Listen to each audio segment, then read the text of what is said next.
একটা পুরুষ বিবাহের আগে সবার কাছে ভালো থাকে, কিন্তু যখন এই পুরুষটা বিবাহ করে তখনই সবার কাছে খারাপ হয়ে যায়।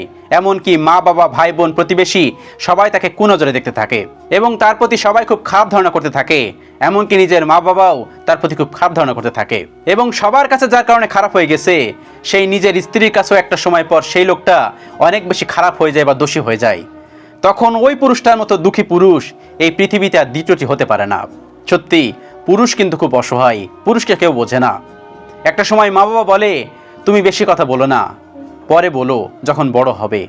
বড় হওয়ার পর স্ত্রী বলে তুমি বেশি কথা বলো না, আমি বলছি যা বলার। তারপর যখন বৃদ্ধ হয়ে যায় তখন তার সন্তানেরা বলে তুমি কি বোঝো, তুমি বেশি কথা বলো না। আসলে একটা পুরুষের বোঝার সময়টা কখন? এই জন্য একটা পুরুষকে কখনোই কষ্ট দিবেন না। এই পুরুষটা আপনার বাড়ির ভিত, আপনার বাড়ির ঘর। পুরুষকে কষ্ট দেওয়া থেকে বিরত থাকুন। আল্লাহ রাব্বুল আলামিন আমাদের সকলকে বোঝার তৌফিক দান করুন। আমিন।